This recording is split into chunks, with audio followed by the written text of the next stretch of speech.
Alrighty, in this video we are going to be talking about the difference quotient because we will need that for the definition of the derivative. But essentially the difference quotient is given by f of x plus h minus f of x over h. And I've given you basically a guided example of x squared plus 1 right here, but I'm going to give you a guided example using 2x minus 3 just so that we know what's going on. So for this one right here, I want to find the difference quotient of 2x minus 3 using f of x plus h minus f of x over h.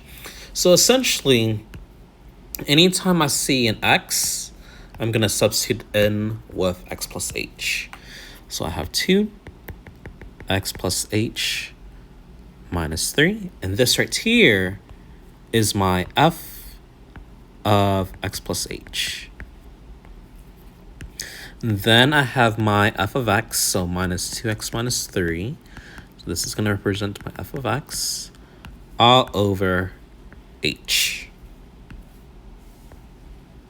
Let me do this on top.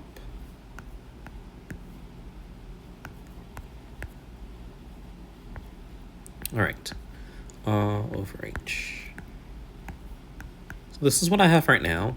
And what we're going to do is, of course, simplify this because obviously right now this isn't really simplified yet.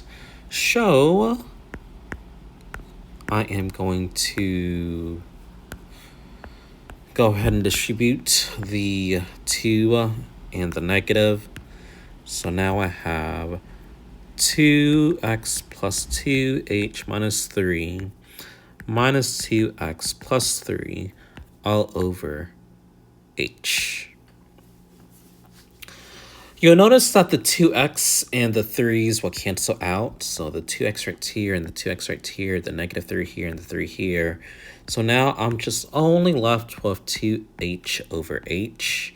And then if I simplify that, that's just going to give me a difference quotient of 2. So my answer here is just 2. Crazy. We're going to do the same thing here for x squared plus x minus 5, where I have f of x plus h minus f of x over h. Anytime I see an x, I'm going to substitute in with an x plus h. So I have x plus h squared plus x plus h. And then, of course, I have my minus 5 here. So this part right here represents my f of x plus h. Even though my negative 5 right here didn't have an x, I still put it here because it's still technically part of my formula.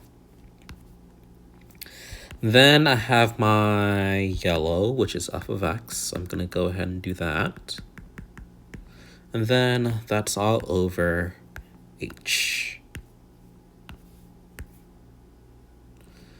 What I'm going to do now is go ahead and simplify the numerator to be x squared plus 2xh plus h squared plus x plus h minus 5 minus x squared minus x plus 5. That's all over h. Self is going to cancel out, so let's see. The x squares will cancel out. The x will cancel out, and the negative 5 will cancel out.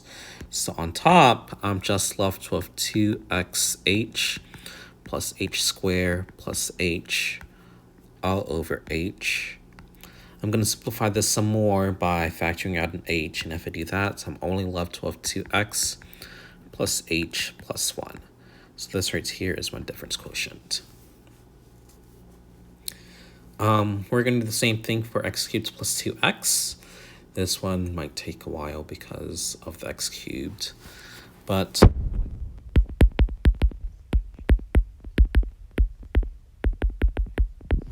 h. Now, knowing your Pascal's triangle might be a little bit helpful because here I'm going to expand x plus h cubed using Pascal's triangle.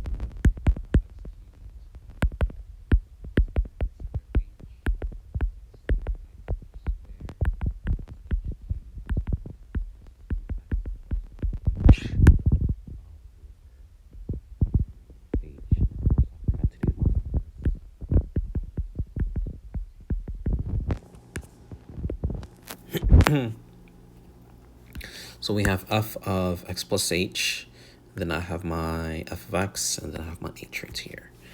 Now, if you did not know Pascal's triangle, and if you wanted to expand this out by multiplying it all out, then go ahead. You do you. I'm going to go ahead and simplify the green, so that's a minus, and this is also going to be a minus. And then we'll see what cancels out. So this x cubed cancels out.